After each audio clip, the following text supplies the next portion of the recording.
Hi all, welcome back to my YouTube channel Ari's Adventures. So നമ്മൾ ഇന്ന് നമ്മുടെ usual വീഡിയോസിൽ നിന്ന് ഡിഫറെൻ്റ് ആയിട്ട് ഒരു റിയാക്ഷൻ വീഡിയോ ആണ് ചെയ്യാൻ പോകുന്നത്. സോ നിങ്ങളെല്ലാവരും ഞങ്ങളെ വെച്ചിട്ട് ഒരുപാട് പേരുടെ റിയാക്ഷൻ വീഡിയോകളും ട്രോളുകളും പിന്നെ അല്ലാണ്ട് ഋഷിൻ്റെ സൈഡിൽ നിന്നുള്ള ആക്ച്വൽ റിപ്ലൈയും ഒക്കെ കണ്ടിട്ടുണ്ടാവും. അപ്പോൾ ഞാൻ ഓർത്ത് എല്ലാവരും റിയാക്ഷൻ ചെയ്യുന്നു. അപ്പോൾ എന്തുകൊണ്ട് ഞങ്ങൾ ചെയ്തുകൂടാന്ന്. അപ്പോൾ ഞാനും ജമിയും കൂടെ ഓൾറെഡി ഒരു റിയാക്ഷൻ വീഡിയോ ചെയ്തു, which is already uploaded in our Instagram page. പക്ഷെ ഇത് എൻ്റെ പേഴ്സണൽ ആയിട്ടുള്ളൊരു എൻ്റെ പെർസ്പെക്റ്റീവിൽ നിന്ന് as an extrovert I would like to talk more about it. അപ്പോൾ അതുകൊണ്ട് ഒരു വീഡിയോ എൻ്റെ കൊച്ചു യൂട്യൂബ് ചാനലിലേക്ക് ഒരു കൊച്ചു വീഡിയോ പോലെ ചെയ്യാമെന്ന് വിചാരിച്ചു. അപ്പോൾ ഞാൻ ആ വീഡിയോ കണ്ടു, പക്ഷേ ഞാനത് ഫുള്ളായിട്ട് കണ്ടിട്ടില്ല. ടു ബി ഫ്രാങ്ക്, എനിക്ക് ക്ലാസ്സും വർക്കും ഒക്കെ ആയിട്ട് ശരിക്കും ബിസി ആയിരുന്നു, ഒട്ടും ടൈം കിട്ടിയിട്ടില്ല. അപ്പോൾ ജസ്റ്റ് ഒന്ന് ഓടിച്ച് കണ്ടു, ഞങ്ങൾ റിയാക്ഷൻ വീഡിയോ എടുത്തു. അപ്പോൾ ഞാൻ ഓർത്തു നമുക്കിവിടെ ഇരുന്ന് ആ വീഡിയോ ഒന്ന് ശരിക്കും കണ്ടു നോക്കാം, ശരിക്കും പുള്ളിക്കാരി എന്താണ് പറയുന്നത്. ഞാൻ കമൻസിലൂടെ സ്ക്രോൾ ചെയ്തപ്പോഴൊക്കെ ആൾക്കാർ ഭയങ്കരമായിട്ട് എന്തൊക്കെയോ പറയുന്നു. ഞാൻ ഓർത്തു നമുക്ക് ഒരുമിച്ചൊന്ന് കണ്ടു നോക്കാം. ആൻഡ് എൻ്റെ സൈഡിൽ നിന്ന് എനിക്കതിന് എന്താണ് തിരിച്ചു പറയാനുള്ളതെന്ന് ഞാൻ പറയട്ടെ. അപ്പോൾ നമ്മൾ അതിൻ്റെ ഫസ്റ്റ് പാർട്ട് കുറച്ച് ഇൻട്രോ കാര്യങ്ങളൊക്കെയാണ്. അപ്പോൾ അതൊക്കെ നമുക്ക് ഓടിച്ച് വിട്ടിട്ട് നമുക്ക് ആനി ചേച്ചിയിലേക്ക് വരുന്ന ആ പാർട്ടിൽ നിന്ന് സ്റ്റാർട്ട് ചെയ്യാം. ഞാൻ ഓൾറെഡി ജസ്റ്റ് ഒന്ന് എടുത്തിങ്ങനെ വെച്ചു. അവർ കാണിക്കുന്ന ആ വീഡിയോയ്ക്ക് സത്യം പറഞ്ഞാൽ എന്തോ 10K അടുത്ത് വ്യൂ പോലും ഉണ്ടായിരുന്നുള്ളൂ. ബട്ട് സംഹൗ ഇത് എത്തേണ്ടടുത്ത് എത്തി. അപ്പോൾ ലെറ്റ്സ് വാച്ച്.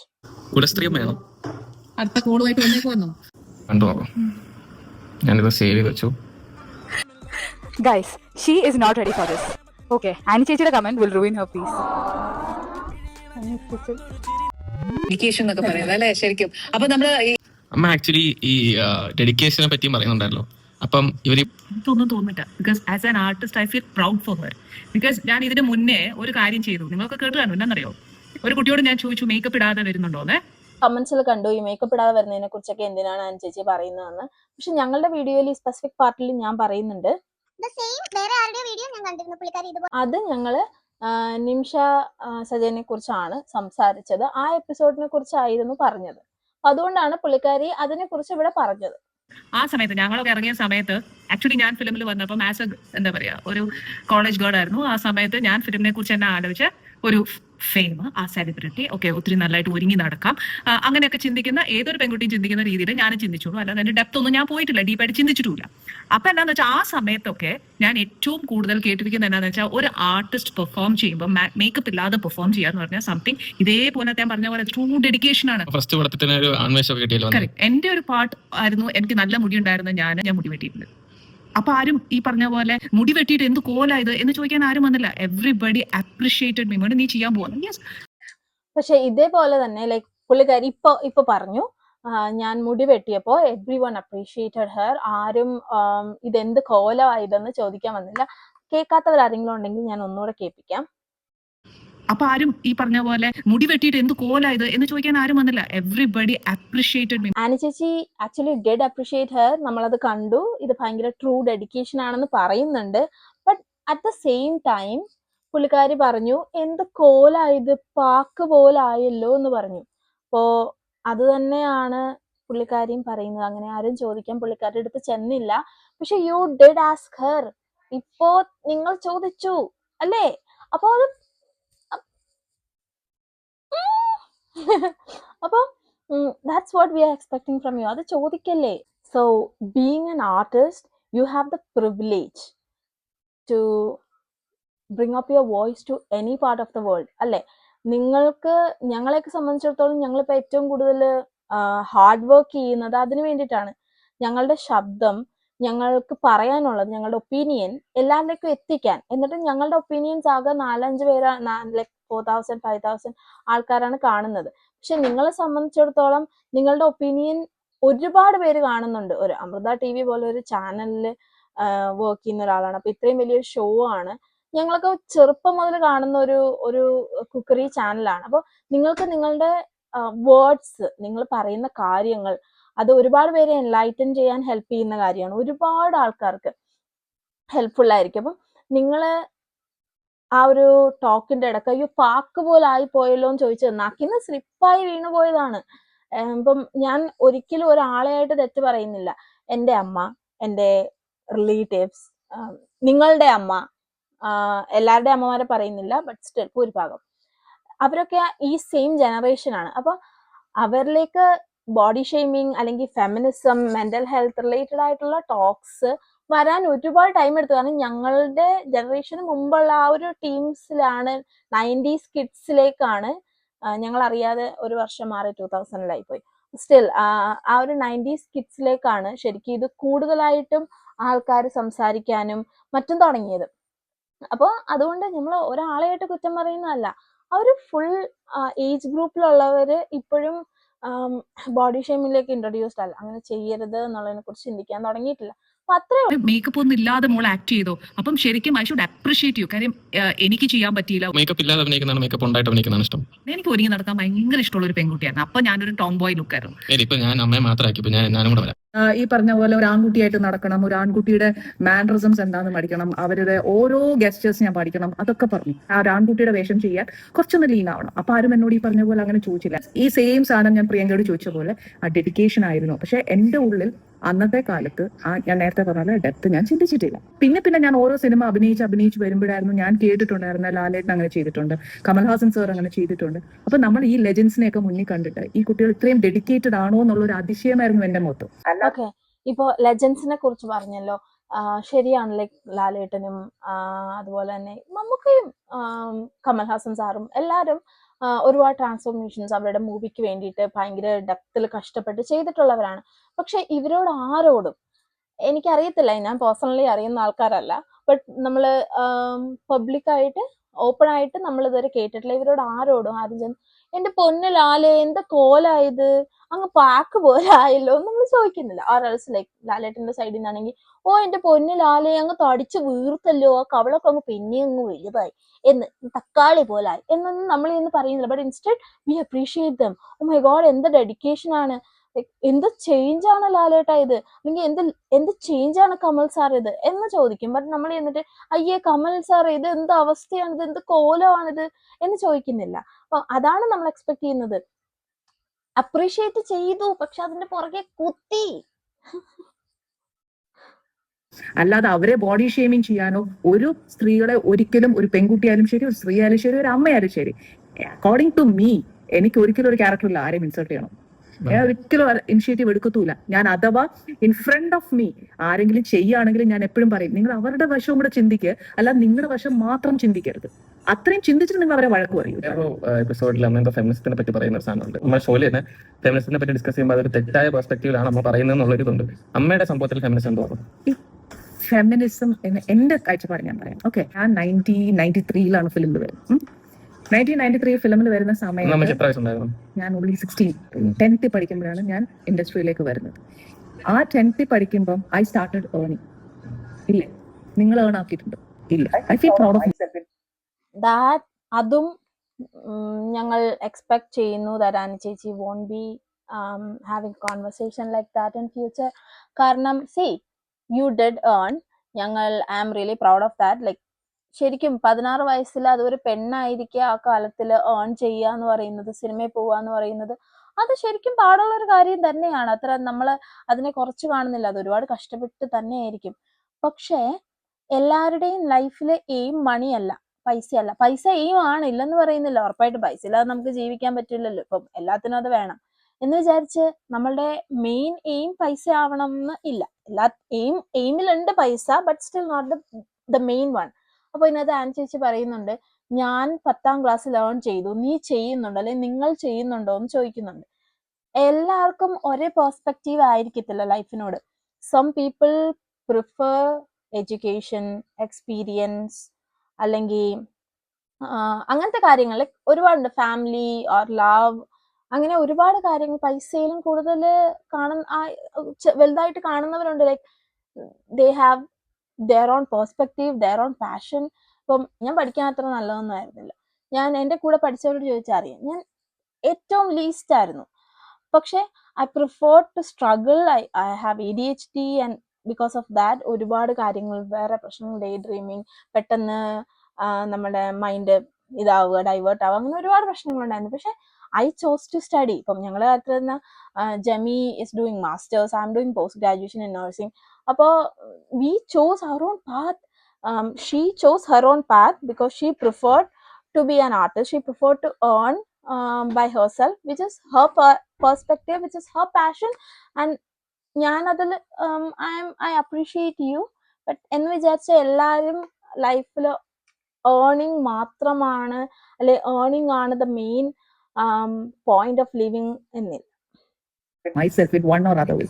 ഞാൻ അന്നത്തെ കാലത്ത് എന്റെ ഫാമിലി ഭയങ്കര സപ്പോർട്ടായിരുന്നു. ഞാൻ ഫിലിമിൽ വരുന്നുണ്ട്, ഒരിക്കലും ആരും എന്നെ എതിർത്തില്ല. പക്ഷെ അന്നത്തെ കാലത്ത് ഇവിടെ സിനിമയിൽ പോവാണോ എന്ന് ചോദിക്കുന്ന എന്നോടായിട്ട് ഡയറക്റ്റ് ആരും ചോദിച്ചിട്ടില്ല. പക്ഷെ ചിലപ്പോൾ എന്റെ അപ്പായോടോ അല്ലെങ്കിൽ എന്റെ ഫാമിലി മെമ്പേഴ്സിനോട് ചോദിച്ചിട്ടുണ്ടായിരിക്കും, അവർ ഫേസ് ചെയ്തിട്ടുണ്ടായിരിക്കും. പക്ഷെ എന്റെ കാഴ്ചപ്പാട് എനിക്കിഷ്ടമായിരുന്നു. I never said no. എന്റെ ഓൺ ഡിസിഷനിൽ എന്ന് ഞാൻ അന്ന് അഭിനയിച്ചു, ഞാൻ ഏൺ ആക്കി, എന്റെ ഇഷ്ടത്തിന് ഒരാളുടെ ഞാൻ ജീവിച്ചു. ഇന്ന് സന്തോഷമായിട്ട് എന്റെ 3 മക്കളുമായിട്ട്. അത് വേറെ കഥയാണ്. ഓക്കെ, അല്ല ഞാൻ എന്നോടില്ല, ഞാൻ സ്റ്റിൽ റിപ്പീറ്റ് ദാറ്റ്, എന്നോടില്ല. പക്ഷെ അന്ന് സ്ത്രീകൾക്ക് കുറെ ആൾക്കാർ അവൾ ഇത് ചെയ്യാൻ പാടില്ല, മറ്റേ ചെയ്യാൻ പാടില്ല, മറിച്ച് ചെയ്യാൻ പാടില്ല എന്നൊക്കെ കുറെ നിയമങ്ങളുണ്ടായിരുന്നു. ഇന്നത്തെ ഒരു കാലഘട്ടത്തിൽ 2026 നമ്മൾ ജീവിക്കുമ്പോൾ അങ്ങനത്തെ ഒരു ടോപ്പിക്കിന് ഡിസ്കഷൻ ആവശ്യമുണ്ട്. എന്തിനാണ് അന്ന് വേണമായിരുന്നു? കാര്യം എന്താണെന്നറിയാമോ? 2026 ഈ കാലത്ത് നമ്മൾ ജീവിക്കുമ്പോൾ ഇങ്ങനെ ഒരു ടോക്കിന്റെ ആവശ്യമുണ്ടോ എന്ന് മകൻ ചോദിക്കുമ്പോൾ ആവശ്യമില്ല, അന്നത് വേണമായിരുന്നു എന്ന് പറയുന്നുണ്ട്. അന്നത് വേണമായിരുന്നു എന്ന് പറയുമ്പോൾ 1993 കാര്യമാണെന്നാണ് പറയുന്നത്.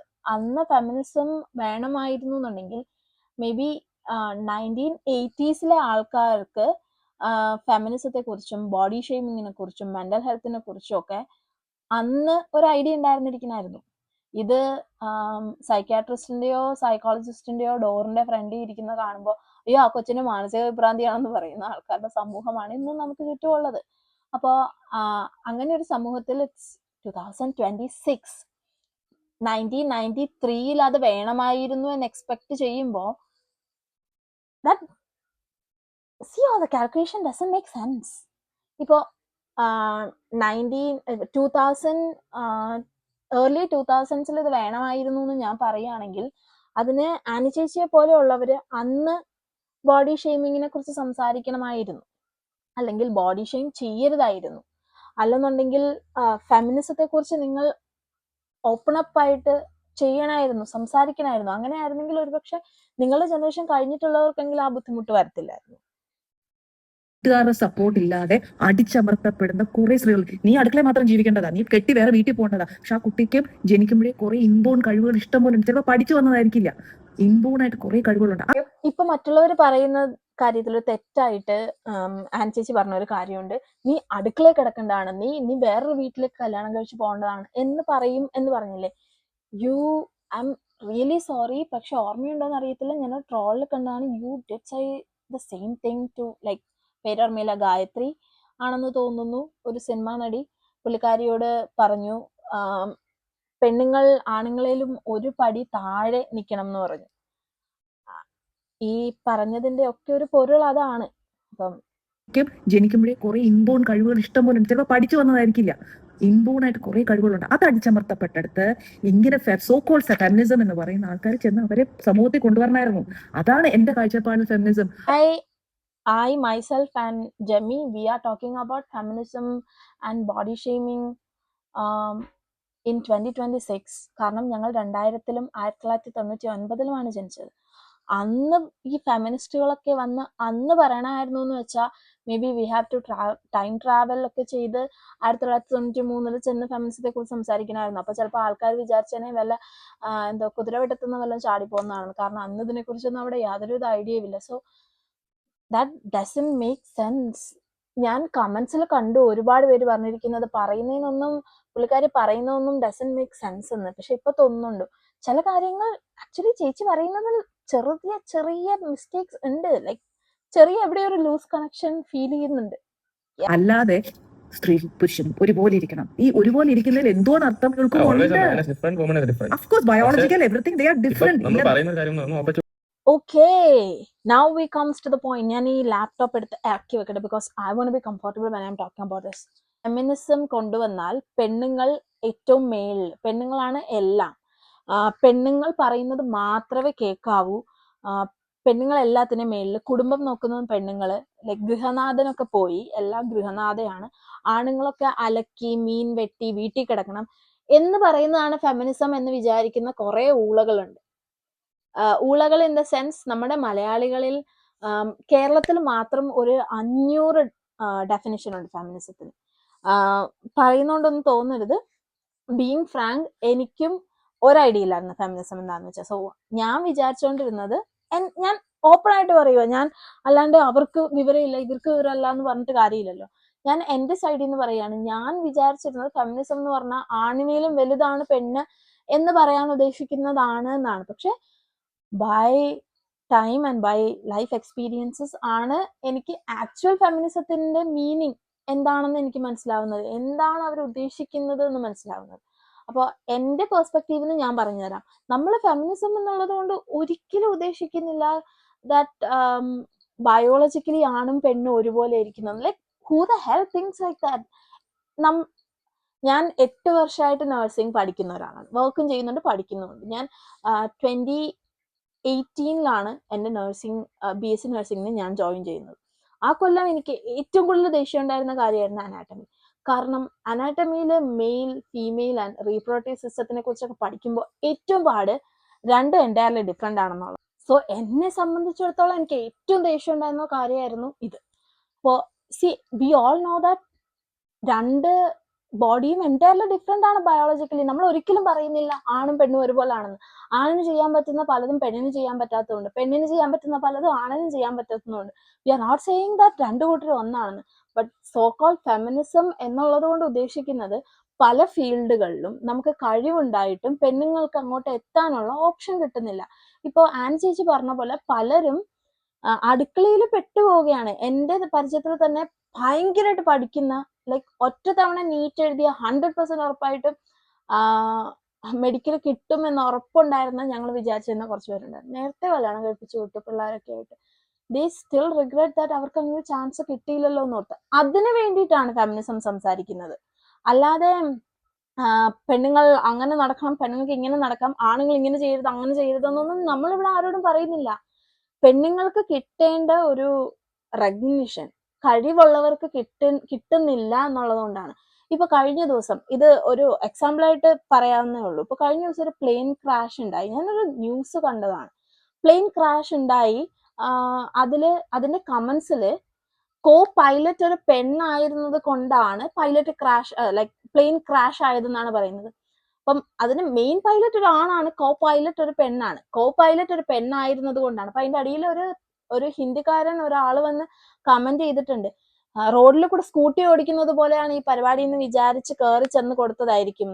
സോ കോൾഡ് ഹിന്ദിക്കാരൻ ചേട്ടാ, എന്തെങ്കിലും ഐഡിയ ഉണ്ടോ ഒരു പൈലറ്റ് ആവാൻ പഠിക്കുന്നതിന് എന്തോരം കഷ്ടപ്പാടുണ്ടെന്ന്? അപ്പം അതൊരു പെണ്ണായത് കൊണ്ടാണ് അവളെ അങ്ങനെ പറഞ്ഞത്. അഹമ്മദാബാദ് ക്രാഷിൽ എനിക്കൊന്നും 2 ആണുങ്ങളായിരുന്നു, ആരും ഒന്നും പറഞ്ഞു കേട്ടില്ലല്ലോ. അതെന്താ പൈലറ്റിന്റെ കഴിവുകേടല്ലേ? സോ അതേ ഞങ്ങൾ ഉദ്ദേശിക്കുന്നുള്ളൂ. എന്തെങ്കിലും ചെയ്യുമ്പോൾ, പെണ്ണ് ചെയ്യുമ്പോൾ അത് കുറ്റമാണ്, ആണ് ചെയ്യുമ്പോൾ ഇറ്റ്സ് ഓക്കെ എന്നുള്ള കൺസെപ്റ്റ് മാറണം.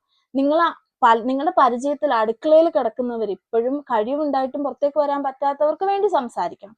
അതാണ് സോ കോൾ ഫെമിനിസം. അല്ലാണ്ട് നമ്മളാരും പറയുന്നില്ല ബയോളജിക്കലി എല്ലാവരും ഒരേതാണെന്ന്. നമുക്കറിയാം ആണും പെണ്ണും രണ്ടാണെന്നുള്ളത്. ഇത്രയും പഠിച്ചിട്ട് നമുക്ക് അതിനെക്കുറിച്ച് ഐഡിയ ഇല്ല എന്ന് പറഞ്ഞാൽ എങ്ങനെ? അപ്പം അത്രേ ഉള്ളൂ ഫെമിനിസത്തിന്റെ അർത്ഥം. നിങ്ങൾ ആണുങ്ങൾക്ക് കിട്ടുന്ന ആ ഒരു കരുതലും ആൾക്കാരുടെ ഇടക്ക് കിട്ടുന്ന ആ ഒരു വിലയും റെസ്പെക്റ്റും ഒക്കെ ഞങ്ങൾ ആഗ്രഹിക്കുന്നുണ്ട്. അടുക്കളയിൽ കിടക്കേണ്ടവരല്ലല്ലോ എല്ലാവരും. നിങ്ങൾ ആണുങ്ങളെ കുറച്ച് നാൾ അടുക്കളയിൽ പൂട്ടിയിട്ടാൽ നിങ്ങൾക്ക് എങ്ങനെയുണ്ടാവും? രാവിലെ മുതൽ വൈകുന്നേരം വരെ കലം കഴുകുക, മീൻ വെട്ടുക, അടുക്കളപ്പണി ചെയ്യുക, എങ്ങനെയുണ്ടാവും? That's it. അതേ നമ്മൾ ഉദ്ദേശിക്കുന്നുള്ളൂ. ഓക്കെ. അപ്പം എനിക്കറിയത്തില്ല, ആനി ചേച്ചി is expecting people to be more feministic when they were in around 1990s, which is എന്താണെന്നറിയോ? ഞാനിപ്പോ ഒരു ഷോ ചെയ്യും. ആ ഷോയിൽ ഒരു സജിത എന്ന് പറയുന്ന ഒരു കുട്ടി വന്നിട്ട് പറയുന്ന, ഒരു പാചകം അറിയാതെ ആ കുട്ടി ആ വീട്ടിൽ എന്തോരം ഇൻസൾട്ടഡ് ആയി എന്നുള്ളത് ആ കുട്ടി വേദനപരമായി പറയുന്നത്. പാചകം അറിയണമെന്നുണ്ടോ? കുറച്ച് വേണം, എന്തിനാ? ജീവിക്കാൻ. എന്നും നമുക്ക് സ്വിഗ്ഗി ചെയ്തിട്ടോ അല്ലെങ്കിൽ ഒരാളെ ഡിപ്പെൻഡ് ചെയ്തോ ജീവിക്കാൻ പറ്റില്ല. നമ്മളിപ്പം കല്യാണം കഴിച്ച വീട്ടിൽ പോകുന്ന വെച്ചു, അപ്പൊ ഹസ്ബൻഡിന് കുക്ക് ചെയ്ത് ചെയ്യൂടെ? ചെയ്യാം, രണ്ടുപേർക്കും ചെയ്യാം. ഇല്ലെന്ന് ഞാൻ പറയും. ഇവിടെ എന്റെ ഏട്ടൻ എന്നെ ഹെൽപ്പ് ചെയ്യുന്നുണ്ടല്ലോ, എന്റെ 3 മക്കൾ എന്നെ ഹെൽപ്പ് ചെയ്യുന്നുണ്ട്. കറക്റ്റ് അല്ല? നിങ്ങൾ എനിക്ക് ചെയ്തല്ലേ? എന്റെ ഏട്ടൻ എന്നെ ഹെൽപ്പ് ചെയ്യാറുണ്ട്, എന്റെ 3 മക്കൾ എന്നെ ഹെൽപ്പ് ചെയ്യാറുണ്ടെന്ന് പറയുന്നു. നമ്മളെ ഹെൽപ്പ് എന്നുള്ളതിനപ്പുറം അത് അവരുടെ ഒരു ഇതാണ് അത് അവര് ചെയ്യേണ്ട കാര്യമാണ്. അല്ലാണ്ട് ഹെൽപ്പ് എന്ന് അതിനെ പറയരുത്. ഇപ്പൊ ലൈക്ക് എന്റെ വീട്ടിലെ കാര്യം പറയും, ഞാൻ ഷിഫ്റ്റിന് പോവാണെന്നുണ്ടെങ്കിൽ ഞാൻ ഈവനിങ് ഷിഫ്റ്റ് കഴിഞ്ഞ് വരുമ്പോൾ കുക്ക് ചെയ്ത് വെച്ചിരിക്കുന്നത് അവനായിരിക്കും. അതുപോലെ അവൻ ഷിഫ്റ്റിന് പോയിട്ടുണ്ടെങ്കിൽ കുക്ക് ചെയ്യുന്നത് ഞാനായിരിക്കും. അതിൽ ഹെൽപ്പ് എന്നുള്ളൊരു ഇത് വരുന്നില്ല.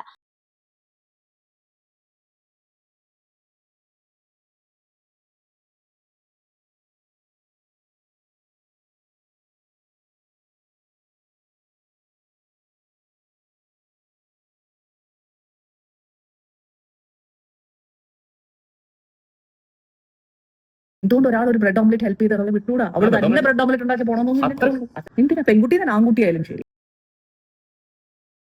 ക്രിട്ടിസൈസ് ചെയ്യരുത്. ഇപ്പൊ തന്നെ മോനൊരു വീഡിയോ എന്നെ കാണിച്ചില്ലേ, ബോഡി ഷേമിങ്. ആ ഒരു പോർഷൻ മാത്രം എനിക്ക് ആ കുട്ടികളോട് വിരോധമൊന്നുമില്ല, പക്ഷെ ഐ ഓൾവേസ് അപ്രീഷിയേറ്റ് ദം. കാര്യം അത്ര എന്നെ തെറ്റ് തിരുത്തിയതും എന്റെ കാഴ്ചപ്പാട് എനിക്ക് ഫുൾ വീഡിയോ കണ്ടിട്ട് ഏറ്റവും ഇഷ്ടപ്പെട്ട പാട്ടായിരുന്നു.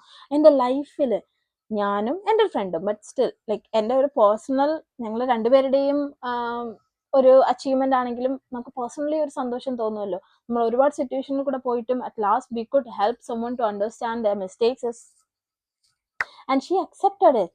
പുള്ളിക്കാരി പറഞ്ഞു ഞാൻ ബെറ്റർ ആവാൻ ട്രൈ ചെയ്യാമെന്ന്. അതിനപ്പുറം നമുക്കിനി ട്രോളിന്റെ ഒന്നും ആവശ്യമില്ല. സി, മകൻ ഒരു ജെൻസി വൈബിൽ അമ്മയോട് സംസാരിക്കുന്നേ ഉള്ളൂ. അല്ലാണ്ട് ഞാനാണെങ്കിലും എന്നെ അമ്മ തടിച്ചിന്ന് വിളിച്ചാൽ ഷീ ബോഡി ഷേമിങ് അമ്മച്ചി എന്ന് ഞാൻ അങ്ങോട്ട് വിളിക്കും. അത് നമ്മളുടെ ഇപ്പോഴത്തെ ജനറേഷന്റെ ആണ്. നമ്മൾ അവരോട് അത്രയും ഫ്രണ്ട്ലി ആയതുകൊണ്ടാണ്. അല്ലാണ്ട് കുലസ്ത്രീ, ഞാൻ ട്രോൾസിലൊക്കെ കണ്ട് എന്താണ് ആനി ചേച്ചിയെ മകൻ കുലസ്ത്രീ എന്ന് വിളിച്ചു എന്ന് പറഞ്ഞിട്ട്, it's just A random talk. നമ്മളെ അമ്മയും മക്കളും തമ്മിലുള്ള ബോണ്ട് പോലെ ഇരിക്കും. അത് ആ ബോണ്ടിലുള്ള ഒരു ടോക്കാണ്, അത് അങ്ങനെ കണ്ടാൽ മതി. But she accepted that she is going to change. That's the best thing. നമുക്ക് വേറെ ഒന്നും വേണ്ട, അതേ നമ്മൾ ആഗ്രഹിച്ചുള്ളൂ. എന്നുള്ളത് അവർ കാണിച്ചില്ലല്ലോ. അപ്പൊ അതുപോലെ ആയിപ്പോയി എന്ന് പറയുന്നതിൽ ഒരു ഇച്ചിരി തെറ്റുണ്ട്. കാരണം അവരുടെ ഇഷ്ടമല്ല, അവർ ആ ചേച്ചിയുടെ ഇഷ്ടമാണ്, ചേച്ചി എങ്ങനെ വരണം, ചേച്ചി എന്ത് രീതിയിൽ മാറ്റണം. പക്ഷെ അത് അമ്മ ഡെഡിക്കേഷനും അമ്മ അത് പറഞ്ഞു, അത് എന്തുമാത്രം അവർ ഡെഡിക്കേറ്റഡ് ആയിട്ട് അവർ എഫേർട്ട് ഇട്ട് പുള്ളിക്കാരും അത്രയും ആയി എന്നുള്ളത് നമ്മൾ പറയുന്നുണ്ട്. ഞാനൊരു കാര്യം കൂടെ പറയാം, ഞാൻ വളർന്നതിന്റെ പ്രശ്നമായിരിക്കും, ഞാൻ കേൾവിയുടെ പ്രശ്നമായിരിക്കാം, ഇല്ലെങ്കിലായിരിക്കാം. ഞാൻ എന്റെ ഫോണിലൊട്ടും സ്റ്റോറേജ് ഇല്ല, അപ്പൊ നമുക്ക് ഇതൊരു 1.5 ഇട്ട് കാണാം. ഇപ്പൊ എന്നോട് ചേച്ചി ഭയങ്കര വണ്ണമാണല്ലോ എന്ന് പറഞ്ഞാൽ ഞാൻ പറയും I am proud of myself because I love my body. I feel okay, ഇതാണ് ഞാൻ പറഞ്ഞത്. ഷീ സെഡ്, അയ്യോ ചേച്ചി വണ്ണം വെച്ചല്ലോ എന്ന് പറഞ്ഞാൽ I don't do anything. Like she said she is proud of her body. പക്ഷെ എല്ലാവരും അങ്ങനെയല്ല, ഒരിക്കലും അല്ല. എനിക്ക് തൈറോയിഡ് ഉണ്ടായിരുന്ന ഒരാളാണ്. ആ തൈറോയിഡിന്റെ സൈഡ് എഫക്ട് വെച്ച് എനിക്ക് കുറച്ച് വണ്ണം വെച്ചിട്ടുണ്ട്. ഞാൻ 7th 8th ഒക്കെ പഠിക്കുമ്പോൾ അപ്പം മുതൽ തടിച്ചി എന്നൊരു സംസാരം പണ്ടേ ഉണ്ടായിരുന്നതാണ്. അതിപ്പം ഫാമിലി റിലേറ്റീവ്സിന്റെ ഇടക്കാണെങ്കിലും ഫ്രണ്ട്സിന്റെ ഇടക്കാണെങ്കിലും നെയ്ബേഴ്സ് ആണെന്നുണ്ടെങ്കിലും കോളേജിലാണെങ്കിലും ആ ഒരു ടോക്ക് ഞാൻ അതിലൂടെ പോയിട്ടുള്ളതാണ്. പക്ഷെ അയാൾ നമ്മുടെ മുമ്പിൽ ചിരിച്ചോ പോ ചേച്ചിയോട് എന്നൊക്കെ പറഞ്ഞ് നിൽക്കും. ഞാൻ എൻ്റെ റിലേറ്റീവ്സിന്റെ ഒക്കെ ഫ്രണ്ട് എന്നെ തടിച്ച്, അയ്യോ കൊച്ചു വണ്ണം വെച്ച് പോയല്ലോ, ബൊണ്ണച്ചയായി പോയല്ലോ, ബൊണ്ണത്തടിച്ചയായി പോയല്ലോ എന്നൊക്കെ പറയുമ്പോൾ ഞാൻ എന്ന് പറഞ്ഞ് നിൽക്കത്തേ ഉള്ളൂ. ബിക്കോസ് നമ്മുടെ പാരന്റ്സ് റെസ്പെക്ട് ചെയ്യാൻ പഠിപ്പിച്ചിട്ടുണ്ടായിരുന്നത് കൊണ്ടേ ആ ഓവർ റെസ്പെക്ട് കൊണ്ട് നമ്മളെല്ലാം മിണ്ടാന്ന് കേൾക്കുമായിരുന്നു. പക്ഷെ കുറച്ച് അത് കഴിഞ്ഞ് എന്ത് പറ്റുന്നോ, പിറ്റേ ദിവസം എവിടെയെങ്കിലും പോവാനായിട്ട് റെഡിയായി നമ്മൾ കണ്ണാടി മുമ്പിൽ വന്ന് നിൽക്കുമ്പോൾ നമുക്ക് കിട്ടുന്ന ഒരു ഗിൽറ്റും ഒരു കോൺഫിഡൻസ് ലൂസും ഒക്കെ ഉണ്ടല്ലോ, അത് ഭയങ്കര ബോറിങ് സിറ്റുവേഷൻ ആണ്. ഒരു ടോപ്പ് ഒക്കെ എടുത്തിട്ട് കഴിഞ്ഞിട്ട് നമ്മൾ നമ്മുടെ വയറിലും കയ്യിലൊക്കെ ഒന്ന് പിടിച്ചു, പക്ഷെ എന്താ എനിക്ക് ഇത്രയും വണ്ണം. ഇപ്പൊ എന്നെ സംബന്ധിച്ചിടത്തോളം ഞാൻ പറ്റാവുന്ന അത്രയും ഫുഡ് കുറയ്ക്കാൻ ശ്രമിക്കും. എന്നാലും ഞാൻ ഭയങ്കരമായിട്ട് നാടൻ ഫുഡ് ക്രേവ് ചെയ്യുന്ന ആളാണ്. പക്ഷെ ഞാൻ ശ്വാസം വലിച്ചാൽ പോലും 1 കിലോ കൂടും എന്ന് പറയുന്ന ഒരു ടൈപ്പ് ഫിഗർ ആണ് എൻ്റെത്. പക്ഷെ എന്നെ ഇപ്പോഴും വണ്ണത്തിന് കളിയാക്കുന്നവർ ഒരുപാട് പേരുണ്ട്, ഞാൻ വണ്ണം വെച്ചെന്നും പറഞ്ഞിട്ട്. ഞാൻ ആലോചിക്കും, ഞാനൊരു മിഡ് സൈസ്ഡ് ഗേൾ ആണ്. ഒരു ഓവർ വെയ്ഡ് ആയിട്ടുള്ള ഒരാളെ എന്തോരം അനുഭവിച്ചിട്ടുണ്ടാവും. ഞാനിപ്പം ഈ ഡ്രസ്സ് ഇട്ടിരിക്കുന്നില്ല, ഞാൻ ഇതിനു മുമ്പ് ഒരു 4-5 ഡ്രസ്സ് ഇപ്പം ഈ സൈഡിലേക്ക് തിരിച്ചു കാണിച്ചാൽ കാണാം, അവിടെ ഒരു കൂന പോലെ ഡ്രസ്സ് കൂട്ടിയിട്ടുണ്ട്. ഞാൻ ഇട്ട് നോക്കിയതാണ്. Because none of those made me feel confident. കാരണം ഞാൻ ഇടുമ്പോഴൊക്കെ എൻ്റെ കേർവ്സ് ക്ലിയർ ആണ്. അപ്പൊ എനിക്ക് ഫീൽ ചെയ്യുന്നത്, എനിക്കിത് ചേരൂല, ആൾക്കാർ എന്നെ കാണുമ്പോൾ അയ്യോ അവൾക്ക് തടിയുണ്ടല്ലോ എന്ന് അങ്ങനെ പറയും എന്നൊരു കാര്യം. അത് ചിലർ വിചാരിക്കും മറ്റുള്ളവർ പറയുന്നത് കാര്യമാക്കരുത്. ചില സിറ്റുവേഷനിൽ നമുക്ക് നമ്മുടെ ചുറ്റും നിൽക്കുന്നവർ നമ്മളോട് പറയുന്നതാണ് നമ്മളെ കോൺഫിഡന്റ് ആക്കുന്നത്. ഞാൻ എന്തെങ്കിലും ഡ്രസ്സ് ഇട്ടുകൊണ്ട് വരുമ്പോൾ എൻ്റെ ഹസ്ബൻഡ് കൊള്ളാം നല്ല തടിയില്ലേ എന്ന് പറഞ്ഞാൽ പോയില്ലേ ഫുൾ കോൺഫിഡൻസും. പക്ഷെ ഞാനത് ഇട്ടുകൊണ്ട് വരുമ്പോൾ ഓ ദൈവമേ സൂപ്പർ ആയിട്ടുണ്ട്, നിനക്ക് ഇത് ചേരുന്നുണ്ട്, നിനക്ക് ഗ്രീൻ നല്ല ഭംഗിയാണ് കാണാൻ, ഈ വണ്ണമൊന്നുമില്ല, ഇത് നല്ല പെർഫെക്റ്റ് ഷേപ്പിലുണ്ട് ഈ ഡ്രസ്സ് ഇട്ടിട്ടെന്ന് പറയുമ്പോൾ നമുക്ക് കിട്ടുന്ന ഒരു കോൺഫിഡൻസ് ബൂസ്റ്റ് ചെറുതല്ല. ഇപ്പൊ ഡെഡിക്കേഷനെ കുറിച്ചും മോട്ടിവേഷനെ കുറിച്ചും ഒക്കെ നമ്മൾ ഇത്രയും സംസാരിക്കുന്നുണ്ട്, പക്ഷെ ഇത്രയും സംസാരിച്ചിട്ട് അയ്യോ കൊച്ചെ എന്ത് കോല ഇതെന്ന് ചോദിക്കുമ്പോൾ നമുക്ക് പോകുന്ന ഒരു ഈ എന്താ പറയുന്നത് ഡയറിയ വരുന്നത് പോലെ കോൺഫിഡൻസ് ലോസ് ആവുന്നത്. അപ്പൊ അതുകൊണ്ടാണ് നമ്മൾ പറയുന്നത് let's not talk like that. ഞാൻ എൻ്റെ ബോഡിയെ കൂടുതലായിട്ട് എംബ്രേസ് ചെയ്യാനും ഇഷ്ടപ്പെടാനും തുടങ്ങിയത് ഇവിടെ വന്നു കഴിഞ്ഞപ്പോൾ. ഞാൻ എനിക്ക് ഇഷ്ടമുള്ള ഡ്രസ്സ് ഇടാൻ തുടങ്ങിയത് കാനഡയിൽ എത്തിക്കഴിഞ്ഞപ്പോൾ. Because people don't blame you for being over weight or under weight. അപ്പോൾ അതാണ് നമ്മൾ ഉദ്ദേശിക്കുന്നത്. Let's make Kerala better. നിങ്ങളെ ജനറേഷനുള്ളവരാണ് ആദ്യം ഹെൽപ്പ് ചെയ്യേണ്ടത്. ഇപ്പോഴത്തെ ജനറേഷനുള്ളവർ പിന്നെയും മനസ്സിലാവുന്നുണ്ടെന്ന് വിചാരിക്കുന്നു. ഇത് ഒരുപാട് മുന്നിലേക്കുണ്ട്. They are talking more about blog and education and stuff. അപ്പോൾ ഇതാണ് നമ്മളെ കുറിച്ചും നമ്മളുടെ ടോപ്പിക്കിനെ കുറിച്ചും ഉണ്ടായ ടോക്ക്. അപ്പോൾ വി ഹോപ്പ് ദാറ്റ് ഇനിയും ആൾക്കാർക്ക് കുറച്ചുകൂടി ഇതിനെക്കുറിച്ച് ഐഡിയ വന്ന് more about feminism and body shaming and mental health and all ഇതിനെക്കുറിച്ച് കൂടുതലായി ആൾക്കാർ സംസാരിക്കുകയും ആ ഒരു സ്റ്റിഗ്മ അങ്ങ് വിട്ടുപോവുകയും ചെയ്യും ഞാൻ എക്സ്പെക്ട് ചെയ്യുന്നു. We both will be posting more videos in our Instagrams. ഞങ്ങളുടെ രണ്ടുപേരുടെ ഇൻസ്റ്റാഗ്രാം ഞാൻ താഴെ കൊടുക്കാം. അപ്പോൾ നമ്മുടെ കൊച്ചു യൂട്യൂബ് ചാനലിൽ പോകുന്ന വഴിക്ക് ജസ്റ്റ് ഒന്ന് സബ്സ്ക്രൈബ് ചെയ്തിട്ടിട്ട് പോയേക്ക്. That would also help me a lot. അപ്പോൾ അത്രേ ഉള്ളൂ ഇന്നത്തെ നമ്മുടെ review video. I hope you all like it. അപ്പോൾ ഇതൊരു ഇത്തിരി വലുതാണോ എന്ന് എനിക്കൊരു സംശയമുണ്ട്, കാരണം ഞാൻ ഇതിൻ്റെ ഇടയ്ക്കൊക്കെ കട്ട് ചെയ്ത് ഇതാണ് the root of the problem എന്ന് പറയുന്ന പോലെ റൂട്ടിൽ നിന്ന് വന്ന ഒരു റിയാക്ഷൻ വീഡിയോ ആണ്. So I hope you all like it. നമ്മൾ ഉടനെ തന്നെ വേറൊരു വീഡിയോ ആയിട്ട് വരുന്നതായിരിക്കും. Until then, it's goodbye from Ari's Adventures. Hope you all have a wonderful day. Bye.